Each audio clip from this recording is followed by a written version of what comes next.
Welcome to Cause Before Symptom, uncovering the real cabal and spiritual forces that are controlling the world. And now, here is your host, James Carter. Yes! Yes, it's time!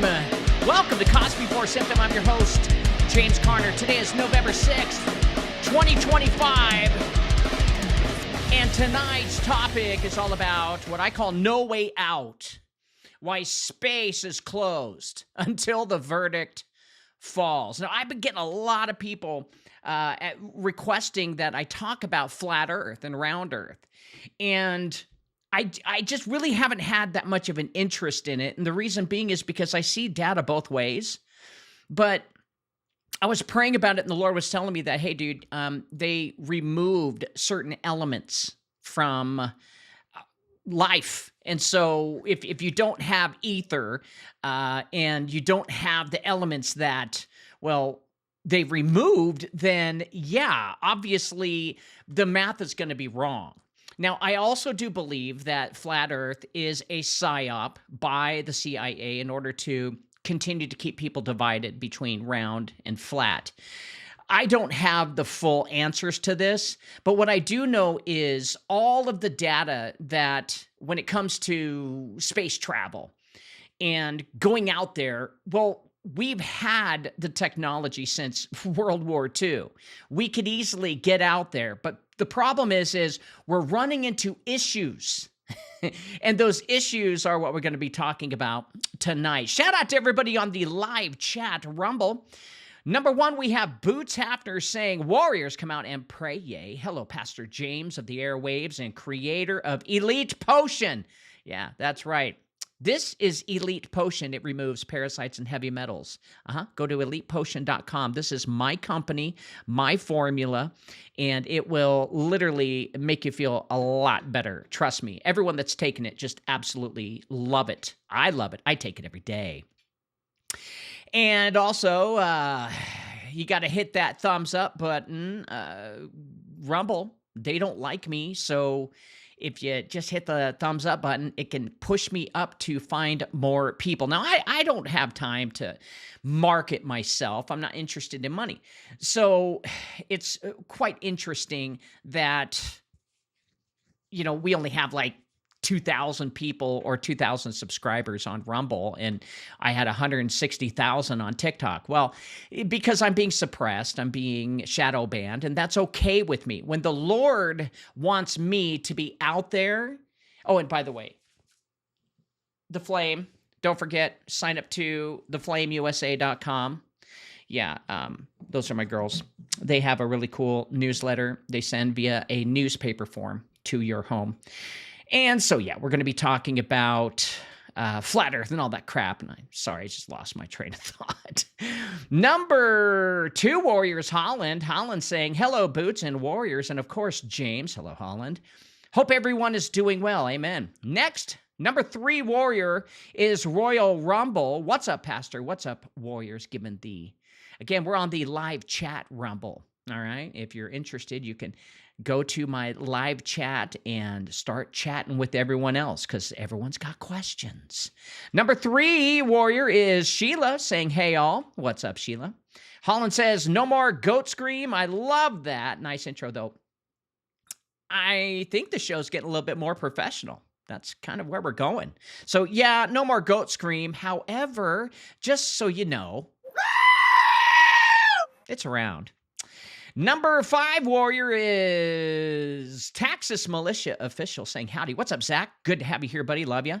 And Sheila says, Holland, hi. Great to see you. Scorpion says, Scorpion. Yeah, we already said Scorpion. Bill Nye said it was a closed system. Yeah.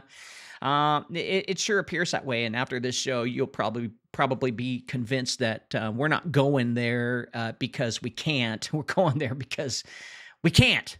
That's a joke. Royal Rumble says, Jeffrey, hey, what's going on? Jeffrey says, hey, y'all, I sent a message on your website. Jeffrey, I didn't see it. So shoot me an email, me@jamescarner.com. Easier that way. And Royal says, makes so much sense. Holy shit. Flat Earth versus round Earth is just another way to divide us all. Well said. It is, because every time when I talk about it and I tell people, dude, I just, it's one or the other, or it's neither. I don't care. Let's move on to other things like, hey, they're stealing our money.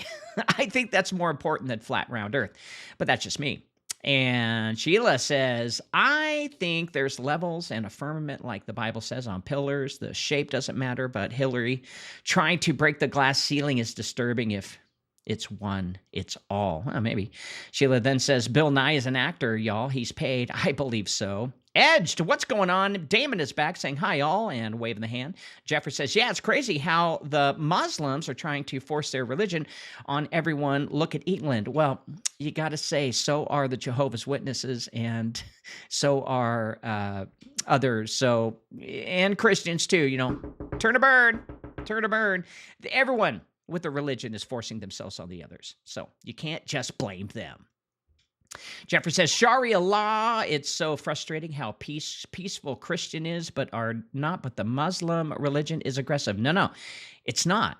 Okay, you got to understand, that is propaganda. The Muslim religion is not aggressive. It's just there are extremists who read it as aggressive. If you read the God, what is it called? I totally forgot the name of the Muslim book, the Islamic book, Muhammad, and the stories there. They actually follow the Bible all the way up until the Garden of Gethsemane, where Jesus is taken. So no, it's propaganda.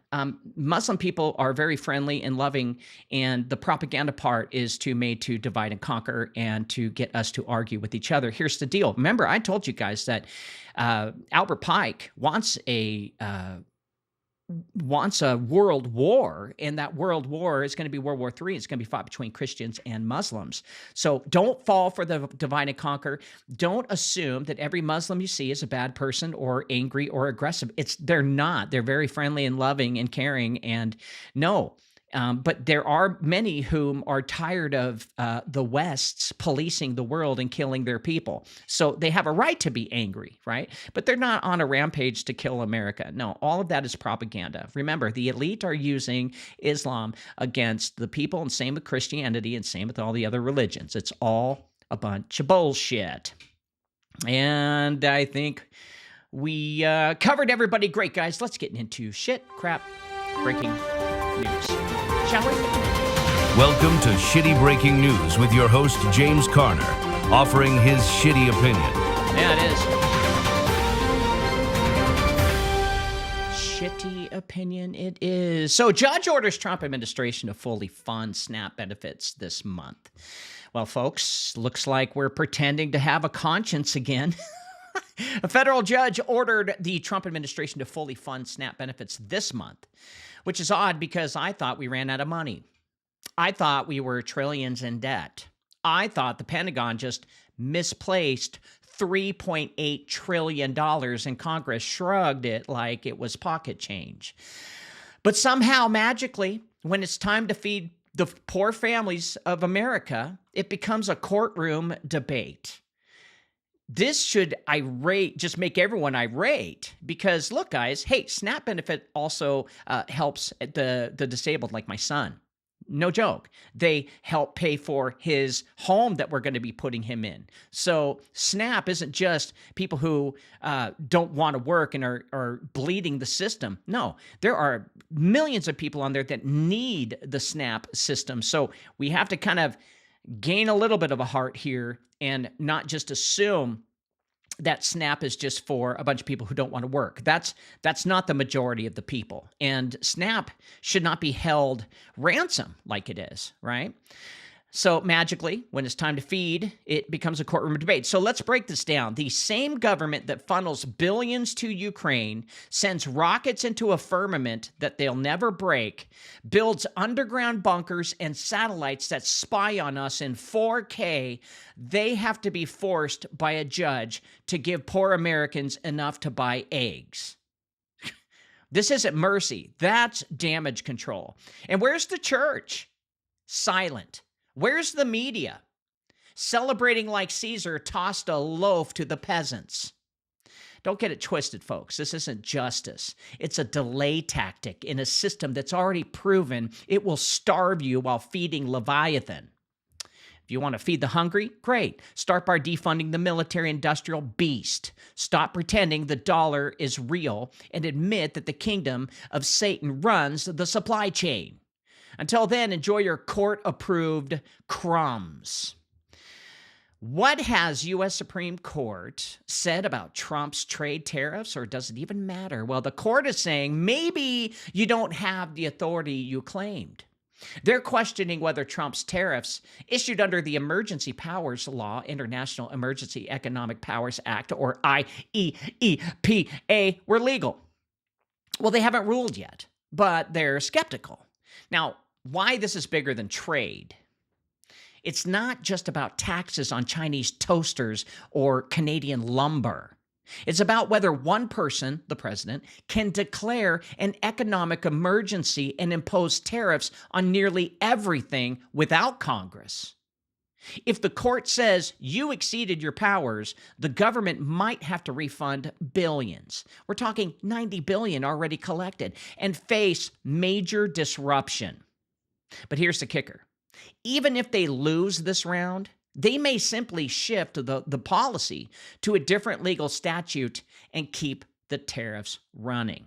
So does it matter to you and me? Hell yes, it matters. Because while we're watching this legal chess game, people are feeling the effects.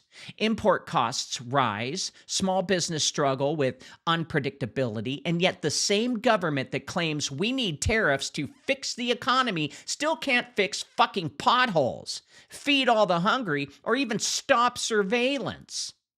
You're told we need enforcement, border walls, global trade wars, but 10% of your grocery bill's going up. That's your kid's lunch money. So this isn't just legal technicality, it's power. Who sets the rules, who pays the cost, and who gets to claim national emergency. And here's the punchline. The Supreme Court is asking the right questions. Did Congress approve this? Well, the answer is no.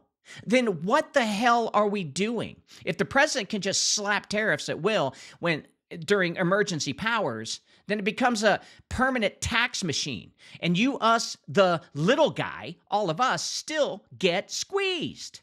That's bullshit. So yeah, it matters. Not just for trade, but for who controls the purse strings and who gets to pick up the tab. It's not about China or Canada. It's about you. And that's the part that they won't broadcast. Emboldened Democrats push to prolong government shutdown. Well, so the government's been locked down for over a month now, 30 days. It's not the record yet, but it will be. Now the Democrats are saying, wait, hold on. We're not done negotiating.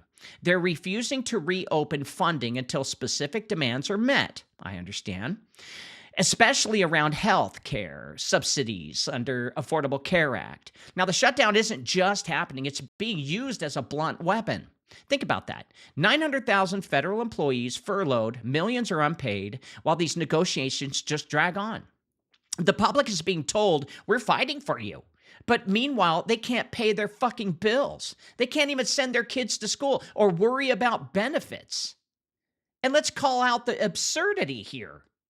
The same system that spends billions daily on wars, new satellites, surveillance tech like Palantir, and defense can't even clear a clean continuing resolution to keep essential services running? Money isn't the obstacle. Willingness is. They have the funds. They just choose where to spend them. And meanwhile, you're told to be patient. So here's the kicker. Polls say 65% of voters oppose the shutdown. Even if the demands of the Democrats are ignored, so we have a national majority saying, stop this, yet the shutdown continues because a faction thinks it has leverage. Well, the most patriotic thing you could do right now is to not cheer your side on. It's ask why basic government still works only when it's convenient. They're calling it standing firm. Well, you can call it holding the country hostage, and you'll be paying the ransom, trust me. So stay skeptical, guys. Stay loud. They're negotiating your bills while telling you it's for your benefit. Fuck them. After California's vote to counter Trump, here's where redistricting stands. Well, California just voted to fix gerrymandering by doing their own gerrymandering. That's right. The state that invented avocado worship has decided the independent redistricting is just too fair. So in response to Republican map rigging in other states, they went full fire, fight fire with gasoline, and passed a law to let politicians redraw their own districts through 2030. Gee. Because nothing says democracy like drawing the lines around your own fan club.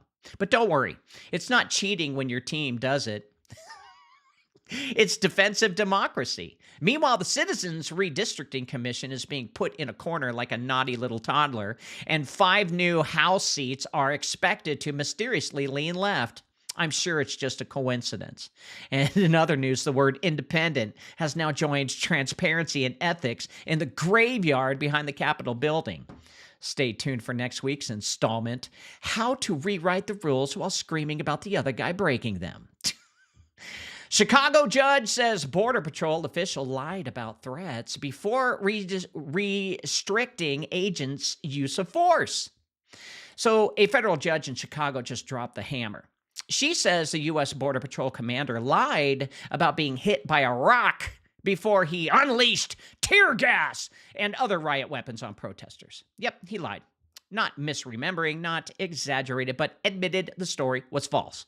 And now its agents are under a court-ordered injunction. Body cams, clear IDs, no tear gas unless there's an immediate threat. Well, here's what that means for you. The same people who say, we're protecting you from invasion, are showing up in your neighborhoods, firing chemical weapons, flouting press rights, and bending the constitutional rules. The lie is on display. First the story, rock hit me. Then the weapons, then the injunction. The pattern clears, and then fear comes, spectacle, and then, of course, force. And while this plays out, the government screams about threats and danger to justify it. But the footage says otherwise. The judge said it shocks the conscience. I would agree. So they're not deputized to guard the border, guys. They're deputized to control the crowd. And when the truth comes out, they slap another decree over it. So stay alert. Trump was stung by Republican losses, stands his ground on affordability. So the Republicans just got walloped in a bunch of races like Virginia, New Jersey, New York City, you name it, during these midterms. And the reason voters gave, well, it was affordability. The cost of living, groceries, rent, energy, not culture wars, not Twitter storms, just basic life stuff. And what does the president do? Well, he rolls into the Oval Office, waves around a story about a cheaper Thanksgiving dinner kit that conveniently cut out by whipped cream and veggies, and declares victory, capital V. Meanwhile, he blames the Democrats for lies, lectures his own party about messaging, and then says his own party didn't talk enough about affordability after losing because of it. Well, the math doesn't add up, folks, but he knows how to spin it. Now, why does this matter to you? Well, you might be hearing prices are going down, but your bills aren't showing it. Job wages might be up, but so are rent, mortgage, groceries. Exit polls still show voters believe that gap. So the GOP is losing messages. We fixed it. You just don't know. Translation, trust us while your wallet shrinks. This isn't just about Trump. It's a warning shot. And when people stop seeing real gains in their lives, they don't care what your brand says. They care what their lives feel like. He says he's been right all along. Well, the voters say something else. Affordability wasn't the campaign headline. It became the verdict. And that's breaking news. Stick around. We're going to go to a quick commercial. When we come back, we're going to be talking about No Way Out, why space is closed until the verdict falls. Yippee. Do you own a business? Would you like to pay next to nothing in taxes? Nelson Rockefeller quoted, "The secret to success is to own nothing but control everything." Basically, when you own something in your name, you also own the liabilities. Introducing the solution. begin an unincorporated association and remove assets out of your name while remaining in control and management of them. An unincorporated association is a state-registered entity that you can put assets into, is member-based and not tied to your name, has a tax-exempt EIN number, and is private and not found when doing online search. Whether you receive a 1099 or K1 under your name, consider setting up your own unincorporated association and allow the association to be the owner of your assets and free yourself from the burden of personal tax liability.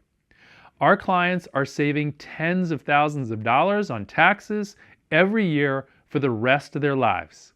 Book a call with us and find out how we can do the same for you.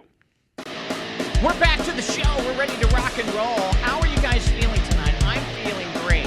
Thank you for all the prayers, guys. My head is back to normal, and I can finally start doing the things I really love doing, like doing this show. This show is so important to me, and I want to continue doing it because I really do believe that those powers that be that are out there who are lying to us, stealing, killing, cheating, destroying, murdering all of us, they need to be exposed, and that is my number one priority. And tonight we're going to be talking about what's called No Way Out, why space is closed until the final verdict falls. Well, we're going to get biblical here because, well, fuck it.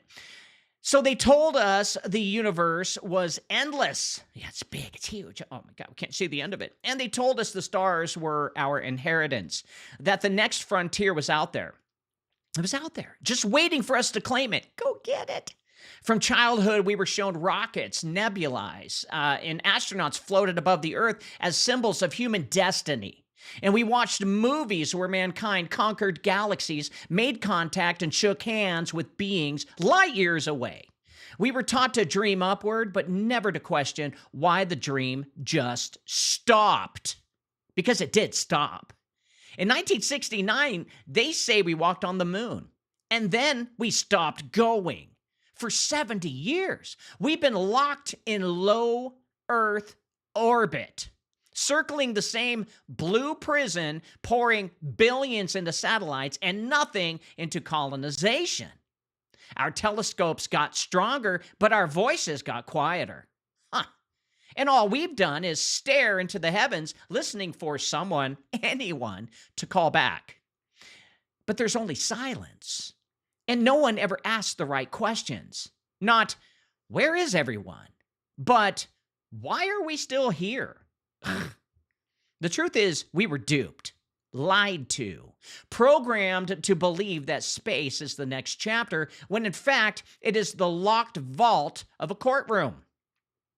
We are not cosmic explorers. We are defendants under sealed skies.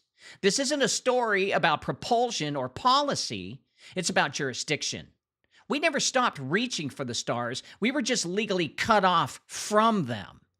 Now, the fall of man was not simply a moral error. It was a breach of authorship. When Adam disobeyed, he didn't just lose a garden. He lost dominion. The breath of God that authored his place in creation was fractured. The registry was altered. And from that moment forward, Earth became a courtroom, an isolated domain where spiritual law would play out. The stars above are not empty. They're watching, waiting, but by divine decree, they are silent. Operation Fishbowl wasn't just Cold War madness. It was rebellion. The powers that be tried to break through the firmament with nuclear detonations in the upper atmosphere. They aimed their fury not at enemies, but at the sky itself, because they knew. Somewhere deep in the machinery of fallen knowledge, they understood. The only way out is sealed, and no rocket can burn through righteousness. No bomb can penetrate judgment. The gate isn't mechanical, it's moral. And what do we do when the stars go silent? Well, we turn inward. We play gods with DNA. We splice genes, edit embryos, and patent life like it belongs to us. We summon AI to counsel us, digital spirits to answer us, and machines to remake us. Well, If we can't ascend, we'll simulate heaven, won't we? If we can't walk through the gate, we'll code our own. This is not progress. I believe it's panic. The mad rush to genetically alter creation, it's not science. It's sorcery, Satanism. It's the modern reenactment of Eden, with man once again reaching for the fruit of self-authorship. But this time, he's armed with CRISPR, neural nets, and a God complex fed by decades of evolutionary propaganda. Satan's little season is not coming. It's here. And his final play is not alien contact, it's contact tracing. Full spectrum dominion over mind, body, and breath. Ask yourself this. Why, in a world of unlimited currency and black budget technology, do we still argue over microchips and gasoline? Why haven't we harvested asteroids, colonized the moon, or mined helium-3? Because we can't. Not because of physics, but because of a spiritual verdict. The stars are not a vacuum. They are a testimony. And that testimony says man is fallen. And until the registry is cleansed, there is no way out. You were lied to. The rockets didn't fall or fail. The breath did. The stars didn't reject us. Heaven did.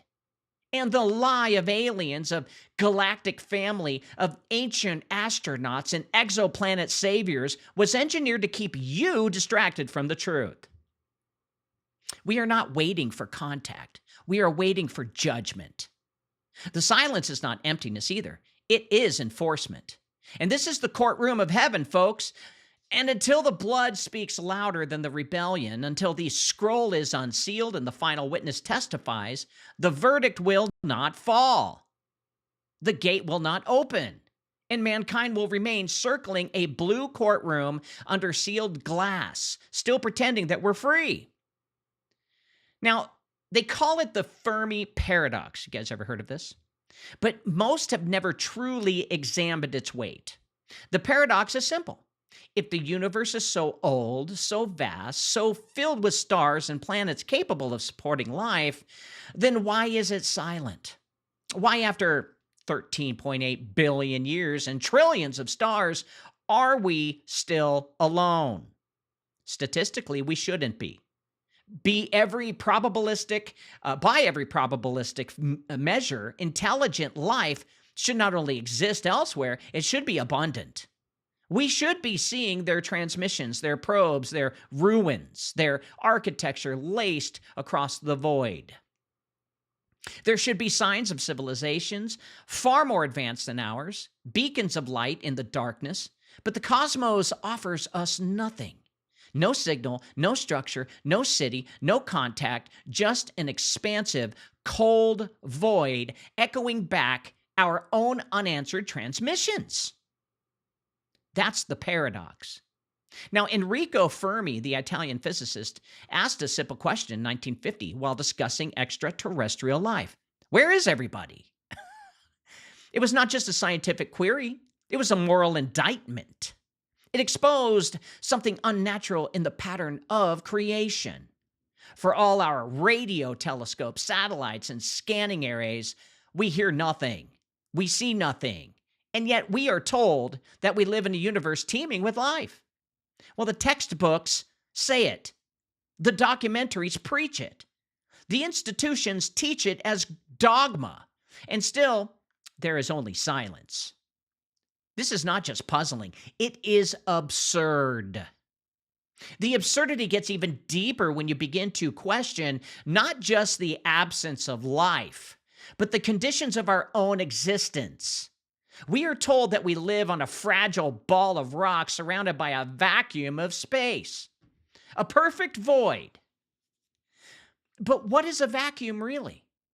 It is, by definition, a space of no pressure or infinite suction waiting to consume anything not tightly sealed. So let us ask the obvious question. Why doesn't the vacuum of space rip our atmosphere away? Why do we still breathe? still walk beneath skies of blue? When trillions of tons of atmospheric gas sit right next to a supposedly infinite suction? Well, we're told that gravity holds it in. But gravity is also supposedly weak enough to let butterflies fly and helium balloons rise. And yet we are to believe that this delicate force is strong enough to hold an ocean of air tightly against a spinning globe with nothing but a void on the other side. That's not science. That's doctrine. That's the religion of physics without accountability to its contradictions. And this absurdity bleeds into the Fermi Paradox itself. If space is such a navigable frontier and intelligent civilizations are statistically inevitable, then why haven't we seen them? If we, primitive, warlike, fragmented humanity, could reach the moon in 1969 with tin cans and slide rules, then why haven't superior beings with superior tech filled the heavens with noise? Because they're not allowed to, and neither are we. The silence of the cosmos is not a riddle to be solved by science, which is a religion. It is a verdict rendered by heaven.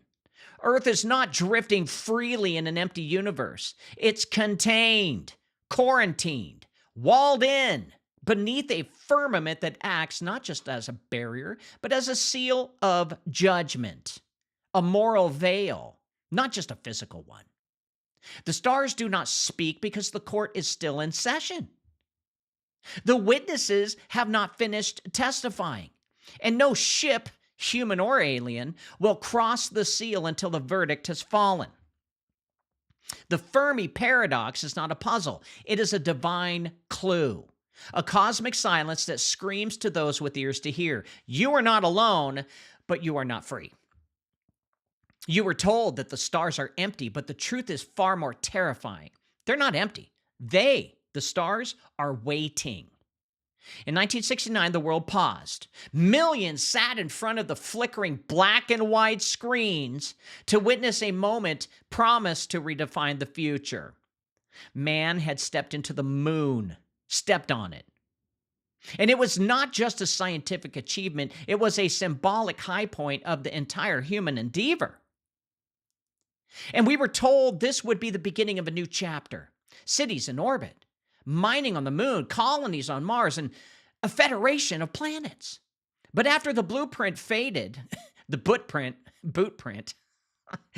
and the flag stood still in that eerie, airless stillness, something happened that few ever questioned. Well, we stopped. Not in theory, not in ambition, but in practice. Oh, we're still paying billions a month to NASA. In the decades since, not a single human being has returned to the moon. Oh, they say that we have. Oh, yeah, we've been there several times. We've even golfed on the moon. Well, in the midst of exponential technological progress, microprocessors, nanotechnology, artificial intelligence, we have not gone further. Instead, we redirected. We launched rovers, telescopes, satellites. We turned inward, building digital worlds, simulating galaxies instead of touching them. The highest physical points in our space program has never been surpassed. The moon landing, whether authentic, staged, or some mixture of both, was not just a gateway, it was the glass ceiling. Well, we hit it. And whatever lies beyond it, well, we were not granted access. They say the reason we never returned is because of money. Right, in a fiat America. Because of priorities, because of shifting politics. But this is a farce. Governments print money at will. Trillions are manufactured for wars, bailouts, black budgets, and surveillance programs. The will of the elite bends entire economies and nations. If space were truly accessible and profitable, they would have taken it. Corporations would have laid claim to every asteroid. Global powers would already be fighting for lunar territory and solar energy grids. But instead, we settle for SpaceX, theatrics, and the green screen spectacles, complete with Tesla roadsters, drifting silently in the void like digital illusions. Rockets go up, but they never go out, always arcing back to Earth like stones skipping across the surface of a pond. Because something is stopping us. And humanity, in its rebellion, has always tried to break the boundaries it was given. During the Cold War, under the guise of upper atmospheric experimentation, the U.S. military launched nuclear warheads towards the edge of space. These tests were not innocent. They were not scientific curiosity. Operations like Dominic and Fishbowl, they carried in them the names of judgment. Dominic meaning of the Lord, and Fishbowl implying a world under glass, under control, under watch. Why would a nation hurl nuclear warheads into space? And they did it too. Go look it up. What were they hoping to discover? Unless they were trying to shatter something. They weren't tests. These were strikes. Punches thrown at the vault above us. The very word firmament used in Genesis 1 has been deliberately mistranslated in modern times as expanse or atmosphere. But the Hebrew word ragia refers to something hammered out, like solid, like metal, a dome, a barrier. The ancients didn't believe they were free floating in space. They believed they were enclosed. And so do the elite. The world's militaries aren't ignorant. The classified data from these high-altitude detonations revealed something far too disturbing to release. Shockwaves echoed, unexplainable auroras burst into being, and the Van Allen belt, supposedly a natural radiation field, flared with activity. Now, in the background was silence. No one asks the question out loud. What if the nukes didn't just explode? They hit something. Something that didn't move. And something that's immovable. Something unbreakable. Well, the firmament is not just a metaphor. It is an enforced boundary. A restraining order imposed by heaven on a guilty planet. So this isn't science fiction. This is a courtroom, a prison. Earth is not a planet among many. It is a witness stand. And the firmament is not a physical dome. It is a legal dome. Legal. A sealed evidence chamber where the trial must finish before the verdict is delivered. No human being, human or fallen, may cross the threshold until the judge declares the trial complete. And so the world turns its gaze downward. We simulate the stars on screens. We build telescopes to imagine escape, but nothing leaves. No moon base, no Martian colony, no warp drive, only low Earth orbit, where thousands of satellites hover like gnats on the ceiling of a cage. We're trapped, not by technology, not by money or costs, but by a verdict. The moon landing was never the beginning. It was the last permitted act before the door was sealed. And now, with all our science and ambition, we rage against the vault until the heavens do not answer. Not because they are empty, but because the judge is silent. For now. Now, after the Second World War, the United States did not merely defeat the Nazis. It absorbed them. Through Operation Paperclip, scientists, engineers, and occultists, Satanists, from the Third Reich were quietly relocated into the heart of American research and Russia.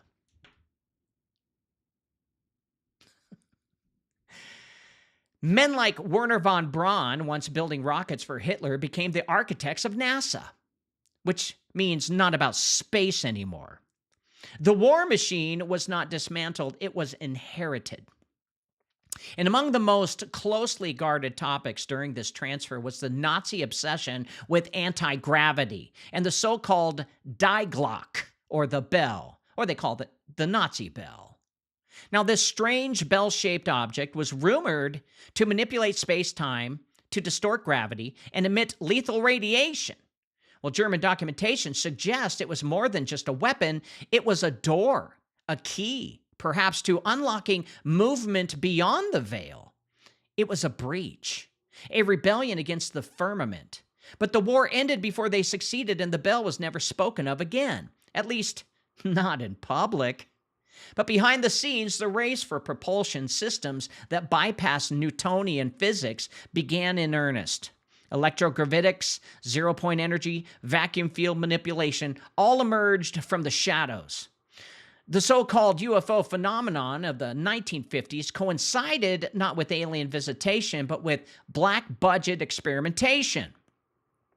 The sudden rise of flying saucers near military bases was no accident either. It wasn't. These were human endeavors, seeded by fallen knowledge. Knowledge traded for blood and allegiance. Kill people, we'll give you the stuff. That's what the fallen angels are all about. Now, what makes this all more absurd is that it even is a fraction of the... Even if a fraction of this technology exists, if, let's say, anti-gravity has truly been cracked, then why are we still grounded? Why, with 7 decades of secret programs and exponential computation, are we still riding chemical rockets into low Earth orbit like it's 1955? What the fuck? The truth is chilling. We've had the technology, but we've hit a ceiling that no propulsion can penetrate. Because the issue is not power, it's permission. Something actually has more control than the fucking Orsinis and Lee family. Now, the cosmos is not just an open playground either. It is governed by spiritual jurisdiction. That's what the Bible says. And after the fall, access to the stars was revoked. The Tower of Babel was not just a tower, it was the first attempt to break the firmament and return to the heavens by force. Well, God himself came down and stopped it, not with violence, but with confusion. The languages were scattered and the project failed. Now, in the digital age, the tower is being rebuilt, this time in code and quantum mathematics. But the pattern is always the same. Man seeks to escape Earth, not to explore, but to rebel, to ascend without atonement, to become gods without God. And heaven continues to still say no. Every project that aims to push beyond Earth eventually collapses. Star Wars, SDI, X-33, the Scramjet, the Mars missions. Where's Elon? How come he hasn't been on Mars yet? Because he's fucking with you and he's making money. He's a liar.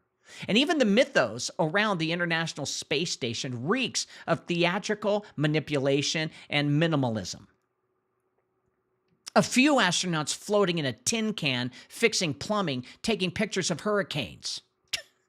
This is not a space program. It's a distraction, a stage show, a simulated open sky behind a locked vault. Now, if space is open, why are we still here? Why haven't we mined the asteroid belt, secured energy independence from lunar helium-3, or terraformed Mars? Well, it's not about cost. We print money. Fiat money can fund infinite dreams. And it's not politics. Empires bend at the will of profit. It's not public will. The world wants wonder. Well, the answer is this.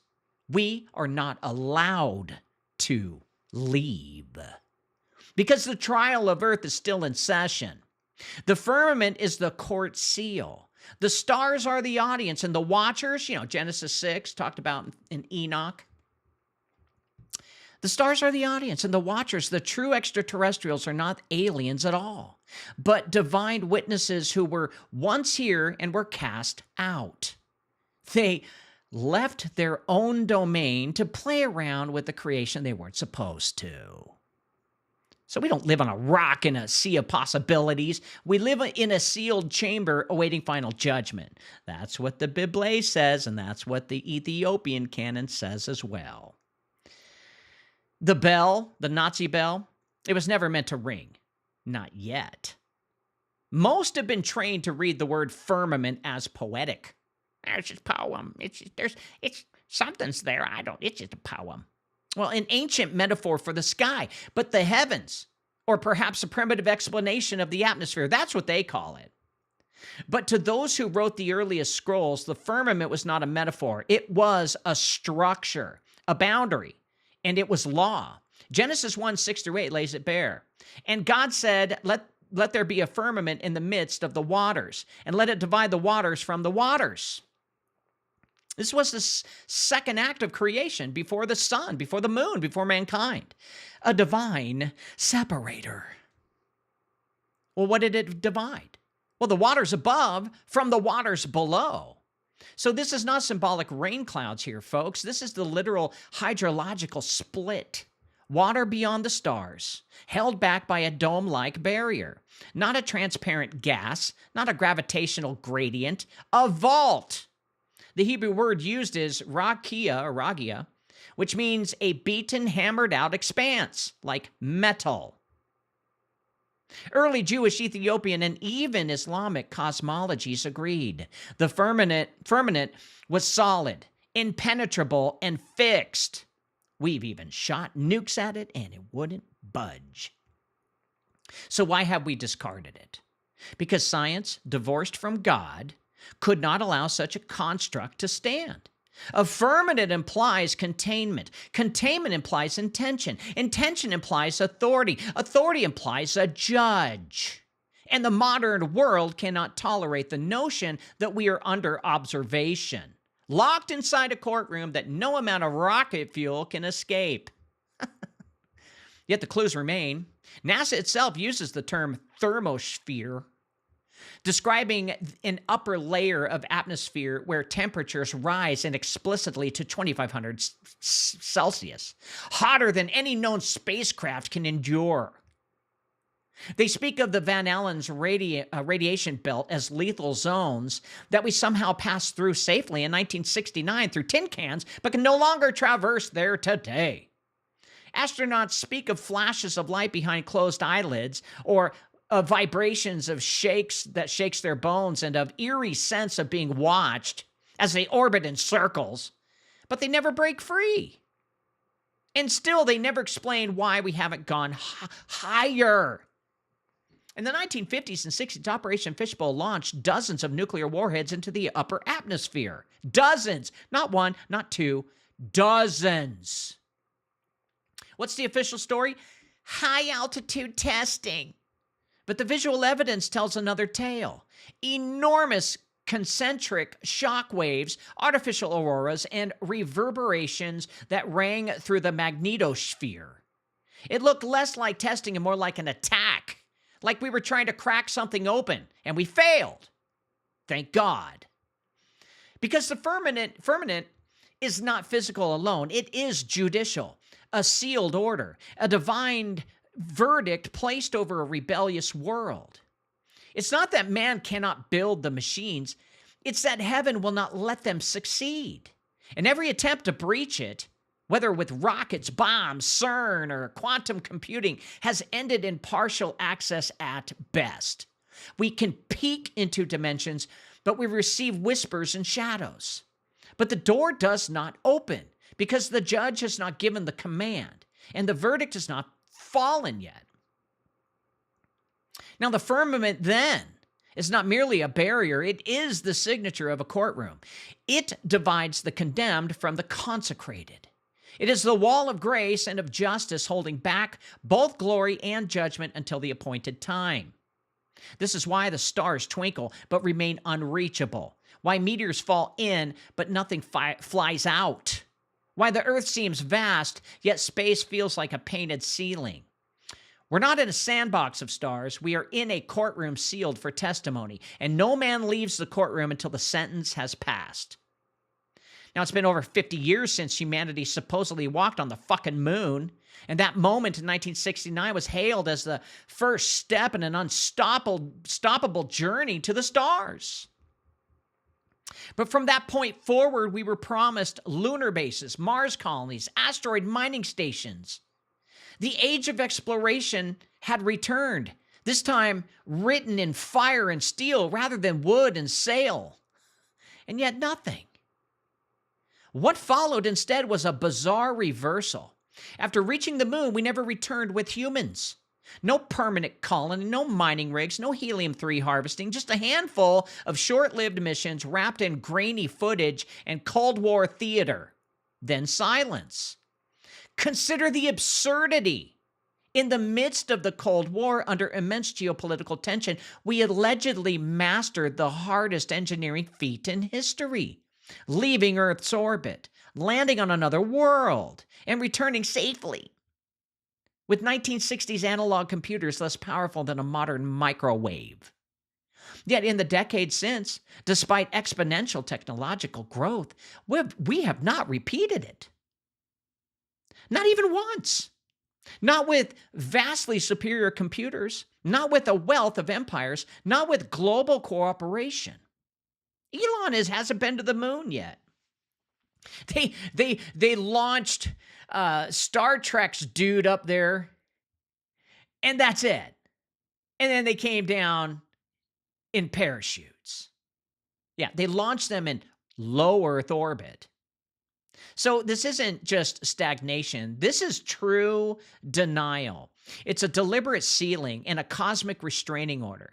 Now think, if colonizing the moon is as feasible as we were told, where are the corporations? Where's the venture capital? Where are the resource expeditions?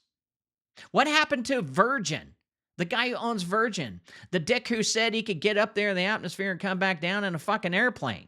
Why isn't he going back? The moon contains. Or how about this? Where's the military outposts? Don't you think that would be pretty important for the military-industrial complex? You know, to protect us from ET, but make bucks taking our tax-earned dollars, or hard-earned dollars. Yeah, William Shatner. Guys, the moon contains helium-3.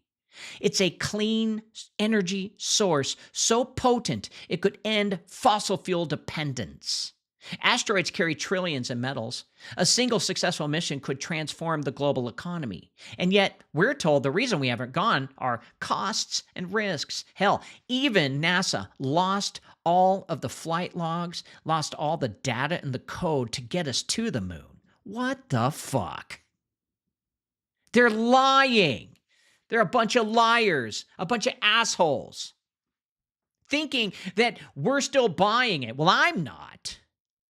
Fiat currency has funded entire wars, has funded bailouts, and black budget tech with no physical return. Hell, even we're told that there's a whole underground city that we spent, what, $20 trillion on, or 12 to 20? Well, will is not the barrier here. Money is not the barrier here. The only consistent barrier is the ceiling itself. Somehow a spiritual wall dressed in scientific excuses. And what of Mars? After decades of robotic exploration and endless promises, endless, there is still no manned mission. Still not. We haven't gotten a man over there yet. Just there and back.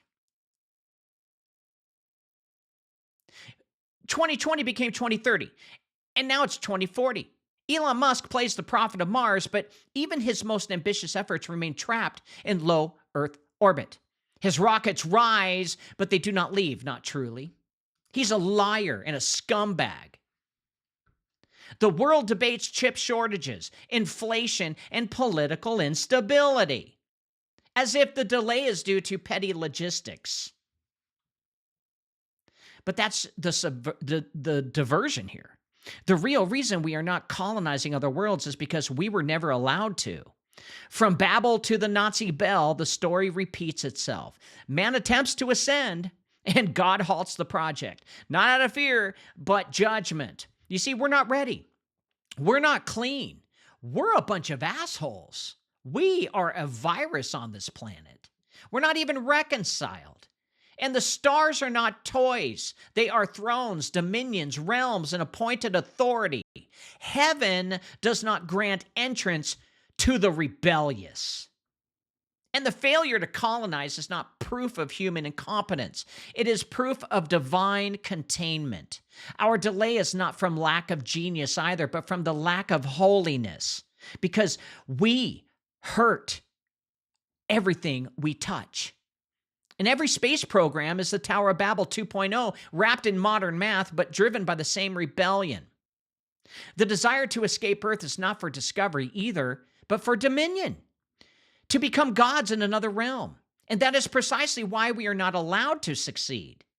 So the verdict has not fallen. The courtroom is still in session, and until then, space is closed. Now, in 1962, the United States military launched a series of high-altitude nuclear detonations, dozens, under the code name Operation Fishbowl.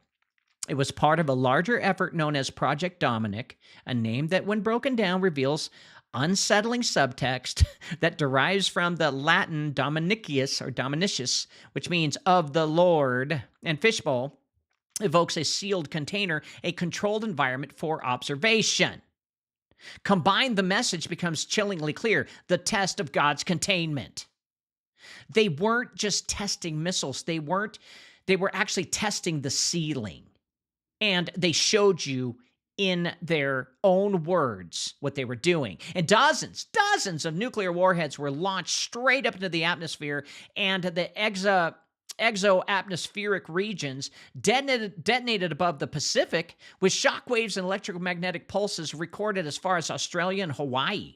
And the most infamous of these, the Starfish Prime, exploded at 250 miles up altitude, created an artificial aurora visible over 1,000 miles away.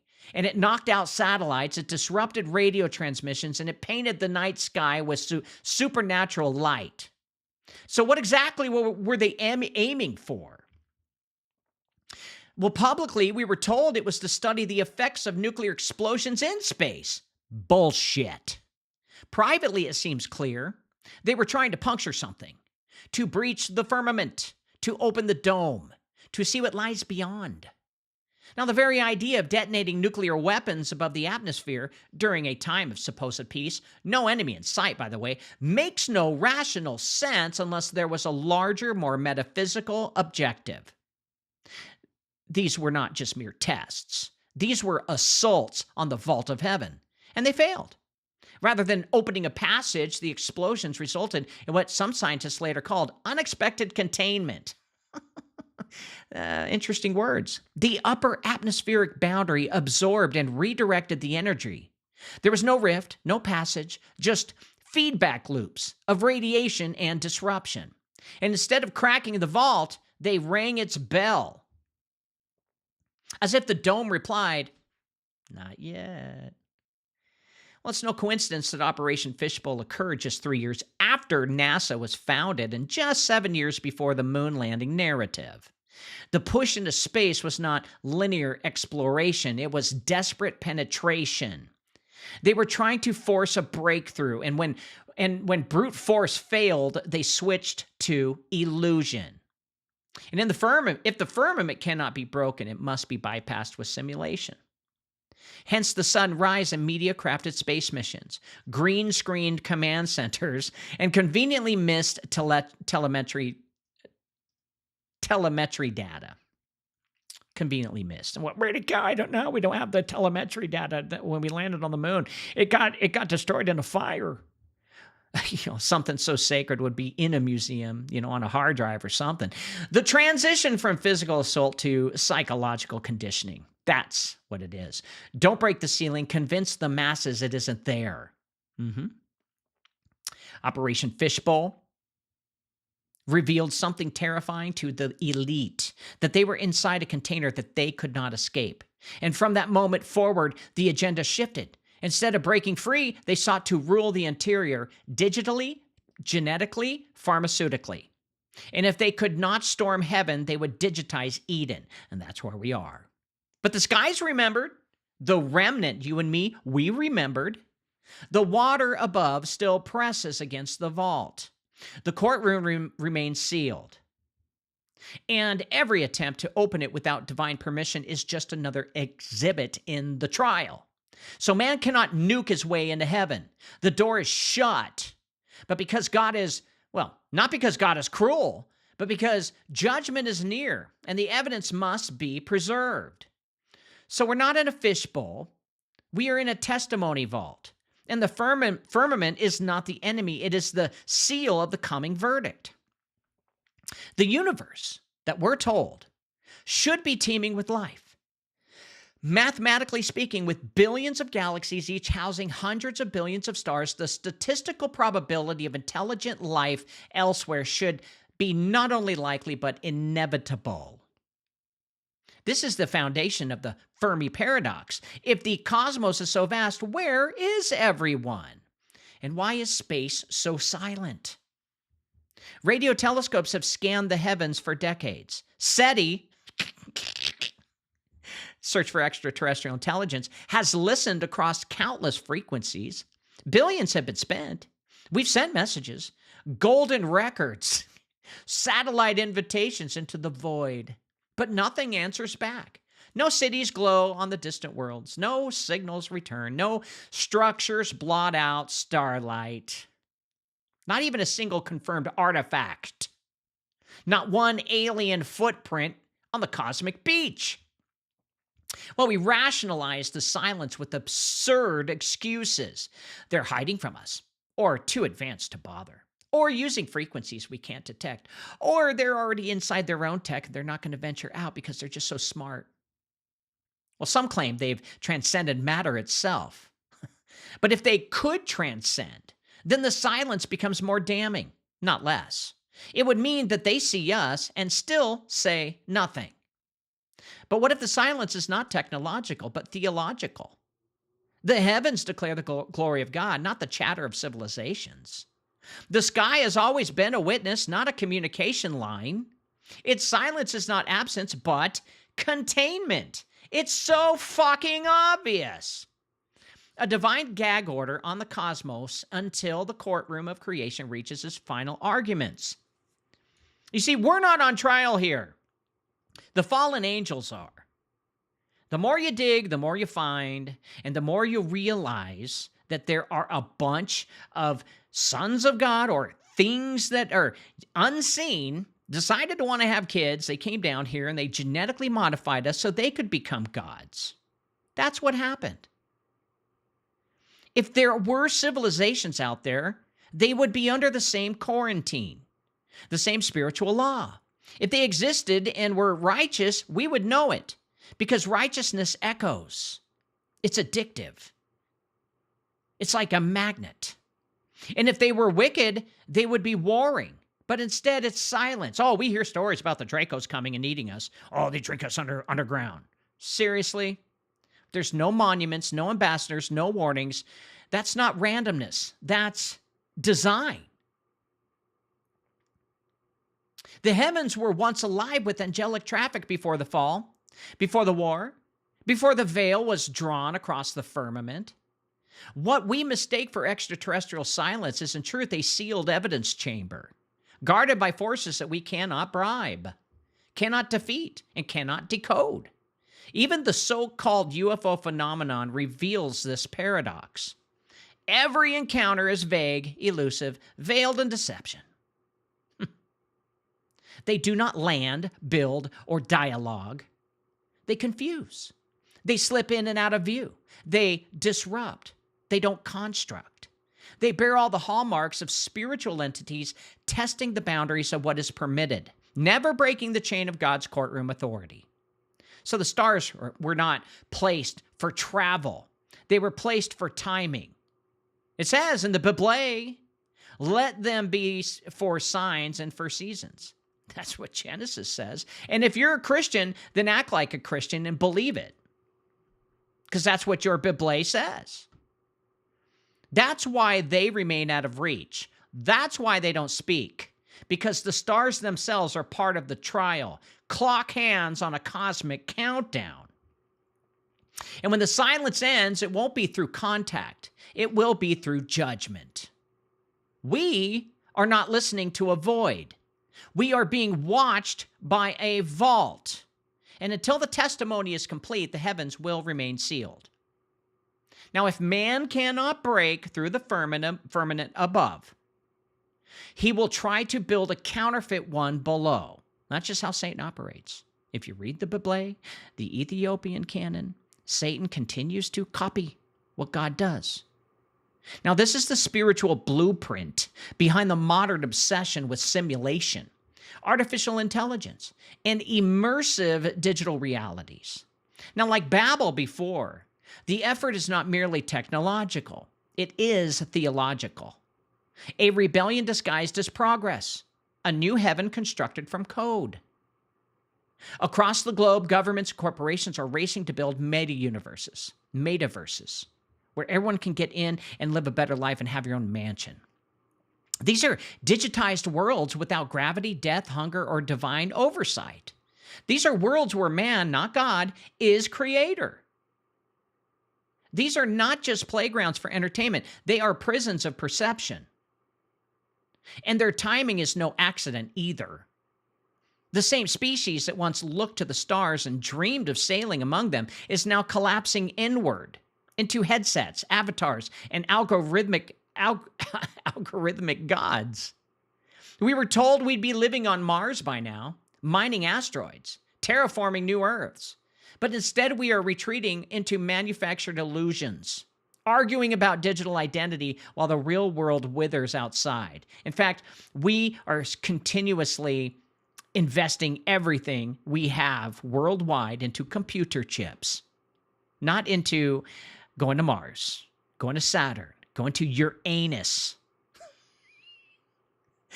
But no, NVIDIA is the most valuable company in the world. Why? Because this was always the fallback plan. When Satan and his angels failed to storm heaven by force, when Operation Fishbowl rang the divine bell but cracked nothing, they pivoted. If they couldn't ascend, they would seduce. If they couldn't break the vault, they would offer an escape inside the mirror. So this is the meaning behind the digital age, not progress, but total containment.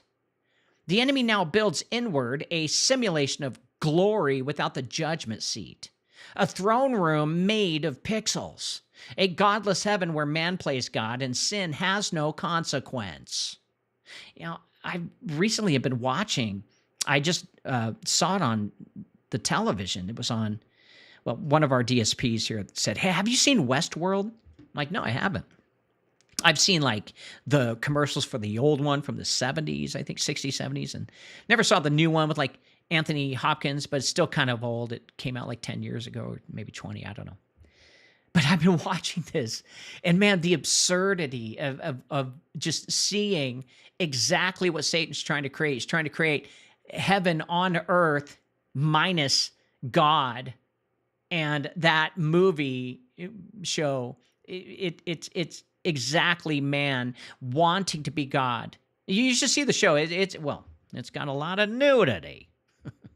I didn't put it in there. But no consequence.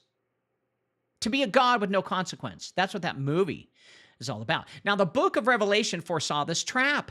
In the days of tribulation, it says, "And in those days shall man seek death, and shall not find it, and shall desire to die, and death shall flee from them." That's Revelations 9:6 in the Bible. This is not just the cry of the tortured. It is the cry of the digitally trapped.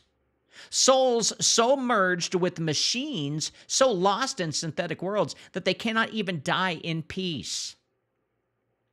The line between flesh and software disappears, but the soul remains chained, pleading for escape with no exit in sight.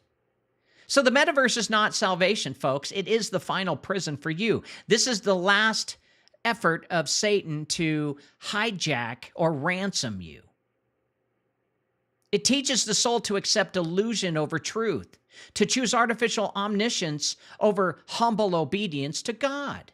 It flattens the infinite into code, compressing eternity into loops, fragments, and icons. It is the last counterfeit, a heaven without holiness, a kingdom without a king. Yep, I've seen Black Mirror too, Royal. Fascinating stuff. And just like Babel, it unites the world under one language, not spoken, but programmed, binary language. A code fluent to machines, but also to demons. A language that bypasses breath and spirit, that speaks only in logic, not in love. But this tower, this virtual reality, this augmented, metaverse, it will fail. It will fall. And no matter how real the illusion becomes, it cannot resurrect the dead. It cannot erase guilt. It cannot redeem. It cannot love. And it cannot breach the veil above either. The virtual heaven is a parody, a false sanctuary built atop the bones of those who forgot Eden. And it is not a road to glory. It is the final decoy before judgment. The heavens are not silent because God is forgotten. They're silent because they are sealed until the testimony is complete, until the verdict fails. Remember, until the verdict falls, you guys are the saints. You are the jury. Who's on trial isn't us. We're the witnesses and we're the jury. The witnesses are those who don't choose Jesus on earth. Who is on trial? It's the devil and his angels. God needed a witness in order to stop this absurdity of them trying to create heaven without God, because God's not going to allow it, because it's his world. It's his creation. He designed it, and it lives in him. Everything lives in him. He is outside up. That's what the word holy means. God hasn't forgotten. Every counterfeit escape that we build, whether rockets or with code, it's just another form of denial. There is no way out.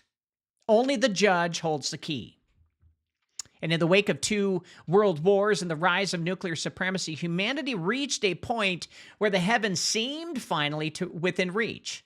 Rockets breached the clouds, satellites orbited the globe, men walked allegedly on the moon, and for a brief moment it looked as though the stars might finally belong to us. But then, nothing. Where's the space elevator that Japan said they were going to start building in 2025? Where's the space elevator?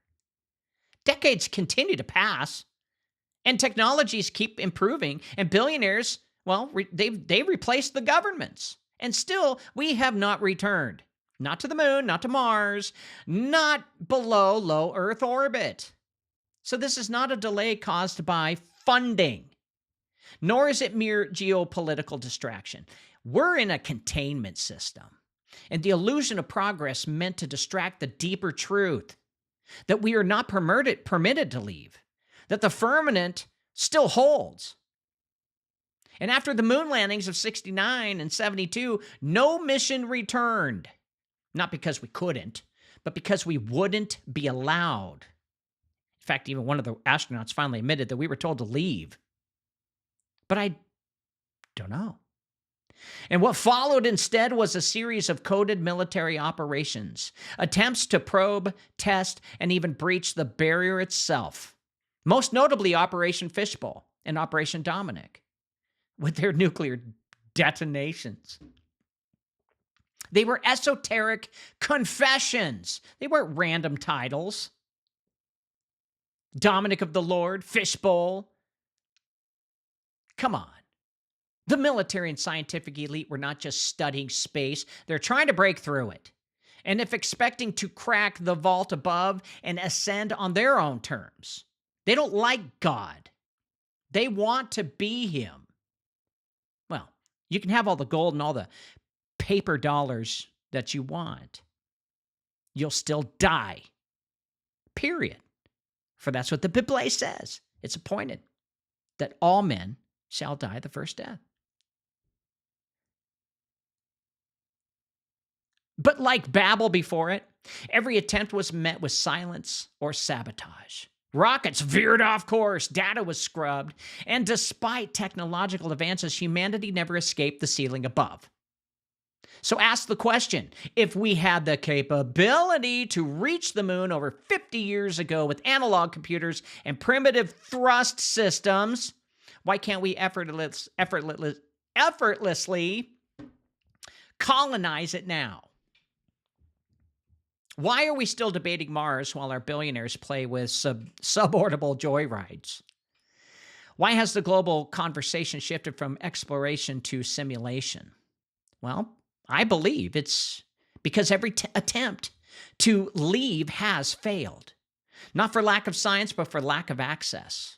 And the courtroom of heaven has not ruled in man's favor. We are witnesses, not liberators. The heavens are sealed. The stars await their verdict. And the lie of space travel, like the lie of evolution or the lie of unlimited human progress, is not simply wrong. It is strategic. It keeps humanity striving horizontally instead of bowing vertically. It tells us we are gods when in truth we are defendants. Now, the firmament isn't just a barrier. I believe it's a testimony. It's a silent but immovable witness against man's rebellion. And our repeated failure to escape is not proof of underfunding or incompetence. It is proof of jurisdiction. God locked the heavens not to tease us, but to preserve us, to delay judgment until the final testimony is heard, to keep fallen man from spreading his rebellion beyond the courtroom walls. We don't belong in space, if there is such a thing. We're a cancer to our own planet. We were never meant to inherit the stars before we faced the judgment. Now, there is a reason the universe is silent. There is a reason the heavens have not responded. And it is not because there is no life beyond Earth. Not because the trial is still underway either. Earth is not an insignificant blue dot. It is a courtroom. Believe it or not, and some of you won't, it's the center of a universal legal drama where evidence is being gathered. Witnesses are testifying, and every attempt to escape is cataloged as rebellion or repentance. Every telescope, every radio signal, every mathematical probability proclaiming the inevitability of alien life is not science. It's an elite with so much power and money and anger that they can't break free from God. They're desperate.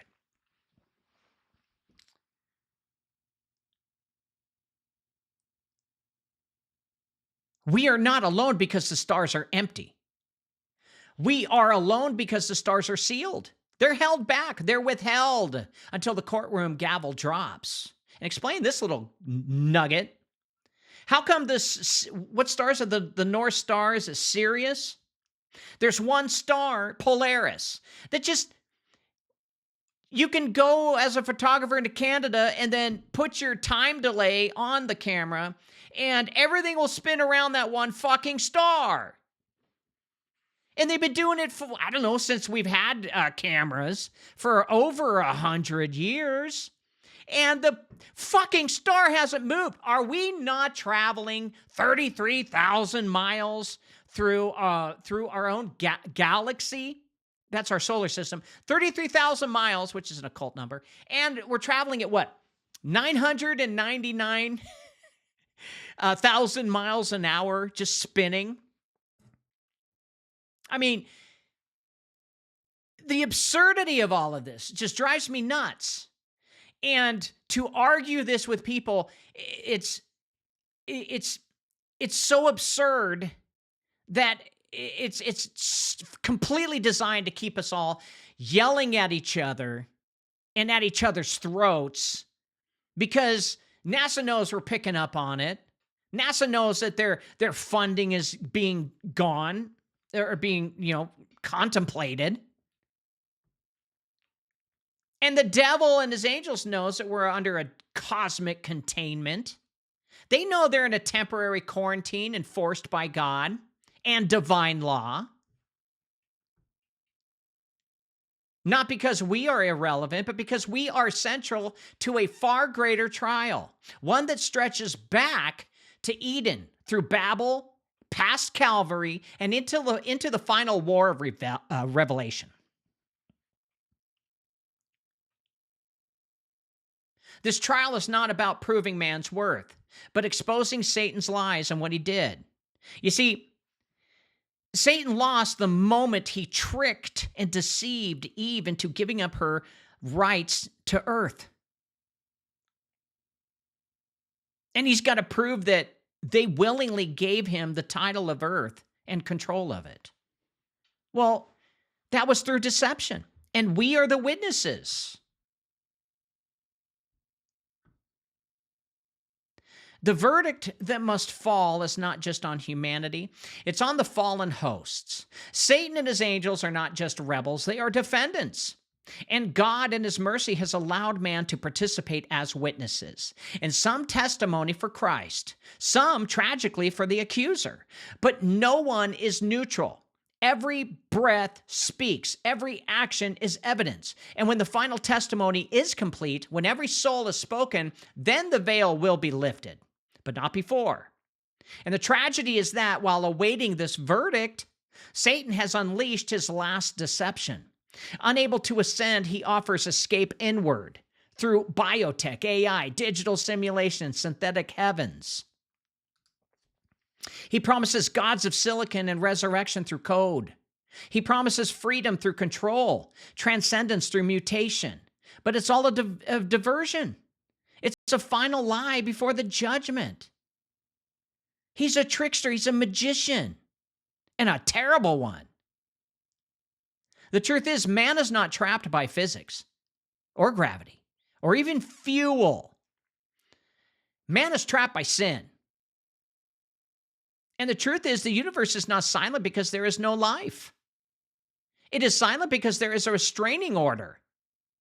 Something has to be done with before mankind can actually travel safely to the stars. And then maybe God will lift the, whatever you call it, the golden, it's you remember the Beatles, their song, We All Live in a Yellow Submarine? Apparently it's a golden firmament that wraps all the way around Earth. Flat or round. The reason we're still here is because we're arguing over minerals and microchips while gazing at the stars that we cannot touch. The reason we're here is because the judge has not yet ruled. The seal remains unbroken. The veil remains drawn. The firmament stands. So it's not a delay in technology. It's just a delay in verdict until the sentence is passed. Until the Lamb, Jesus Christ, breaks the seals, until the heavens are rolled back like a scroll. Well, how are you going to explain the flat earth and round earth on that one? There's no way out. Only the judge holds the key. Thank God. So to conclude, the world has been groomed to believe that silence equals emptiness. That because no extraterrestrial intelligence has made contact, the stars must be void of life. But this is the false equation. The silence is not accidental, it's judicial. It is not cosmic loneliness, it is divine isolation. Earth has not been abandoned by the stars, it has been quarantined by heaven. And the longer one examines the facts, the more the narrative collapses under the weight of its own contradictions. We were promised flying cars. I wanted one. I was hoping. Off-world colonies. I would love to fly up into space and check it out. Hang out on the moon for a bit. I'd like to take a pee in a crater. Why not? And asteroid mining. I want to see if there's any new type of minerals out there. Wouldn't that be fun? Instead, we get billion-dollar launches that burn up in the sky and billionaires competing to reach low orbit Earth. Not the stars, but the ceiling. Each billionaire fails miserably. And we were told we walked on the moon in '69 with analog computers and '60s tech with slide rulers and genius coders. Despite quantum processors and unlimited budgets, we haven't returned. They're saying, we need you to go into Metaverse because Mark Zuckerberg has created it. Go inside there and get your own avatar. Shit. Even NASA admits it. They said, we destroyed that technology and it's a painful process to build it back again. That was all the technology to get to the fucking moon. What other field of engineering loses a breakthrough and forgets how to replicate it? Well, that's NASA for you. Not about space anymore. Meanwhile, every attempt to push beyond Earth's boundaries is met with mysterious failure, delayed launches, redacted documents, and the Van Allen's radiation belt remains an unsolved challenge despite public claims otherwise. So there are no permanent structures on the moon. Why? No manned missions to Mars, no bases, no orbiting refineries, just mock-ups, CGI, press releases, and faith in a system that offers simulations over substance. Turn NASA off. Fuck them. They don't deserve our money. Our money. And still, we throw money into the void. The U.S. military budget in 2024 exceeds $850 billion a year. Yet Flint, Michigan still doesn't have clean fucking water. There's over 650,000 homeless in America. Nearly 10 million children go to bed hungry every night. But don't worry, NASA's Artemis program costs $93 billion and will get us back to the moon by 2026. Maybe. Fuck you. This isn't negligence. It's a misdirection. And it's not about exploration. It's about control, making money off of your ass. And the control is global. The same nations that supposedly war with each other on Earth cooperate flawlessly in orbit. How does that work? Russian cosmonauts, American astronauts, and Chinese scientists, they all fucking share space stations, while governments down below spy on their own citizens, censor dissent, and enslave minds. Space becomes the great excuse to build rockets, satellites, AI surveillance, and war machines, all in the name of scientific advancement. But what they never admit to this is this. The further we reach outward, the more the sky pushes back. So Operation Fishbowl and Project Dominic were not just tests of long-range ballistics. They were high-altitude nuclear detonations pointed upward directly at the firmament. Declassified documents from the 60s show America and Russia, USSR, both attempted to blast through something above us, and the result? Glass-like debris rained back down. Communication systems were disrupted, and all tests abruptly ended. And since then, no nuclear weapon has been detonated at the edge of space because the dome doesn't crack. And the ancients knew this. The Bible declared it long ago. It says in Isaiah that God stretches out the heavens like a curtain, that he divided the waters which were under the firmament from the waters which were above, and that the stars are not infinite suns, but lights set in the firmament. The book of Job describes a molten mirror above us. Ezekiel saw wheels within wheels. Paul spoke of a third heaven. John was told that one day the heavens would be rolled up like a scroll. They're not metaphors, they're court records. Meanwhile, mainstream science offers absurd alternatives. They say the universe exploded into existence from nothing. We're fucking stupid for buying that one. And that life emerged from random collisions of molecules, that consciousness is an accidental byproduct of chemistry. But to believe that takes more faith than scripture. To believe that we came from nothing, you've got more faith in science and your God than I do in my own. Because it takes willful denial of the impossibility of randomness producing order, of chaos giving birth to code. DNA is not chance, it's programming. Creation is not accidental, it's intentional. Yeah, and yet the world believes the lie because the truth demands submission, doesn't it? So instead of repentance, we're told to transcend ourselves through CRISPR, brain chips, and AI salvation. And we're promised immortality through biotech and freedom through transhumanism, but we still can't fucking get on Mars. But this isn't transcendence. This is, believe it or not, captivity. It's Satan's final offer, synthetic heaven without God. And the masses take the deal. Give me that deal, I want it. Because they would rather become machines than admit that they were made in the images of God. That's defiance. That's hatred. But no matter how deep they burrow into virtual reality, no matter how many genomes they rewrite or identities that they digitize, there is still no way out. The firmament stands. The courtroom continues and the verdict is coming. And the Fermi Paradox asks us, where is everybody? And the Bible answers, they're watching, waiting for the scroll to be unsealed, for the Lamb to open the heavens, for the final witness to testify. But until then, the planet remains under divine lock and seal. So this isn't science fiction. This is biblical prophecy. And the data proves it. Why do 75% of people feel exhausted all the time? The answer might surprise you. In the 1920s, Standard Oil decided to dive into medicine. They pushed synthetic petroleum into our drugs. Sure, it masked symptoms, but it wrecked our guts. Our good bacteria, which fight off parasites and heavy metals, got wiped out by crude oil. But here's the good news. We can fix this by going back to nature. Introducing Elite Potion, the world's top detox program.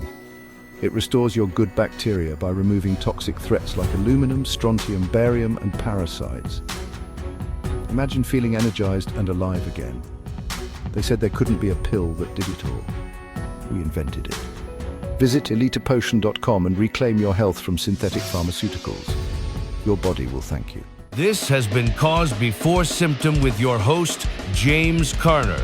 Go to his website, jamescarner.com, and sign up for his newsletter.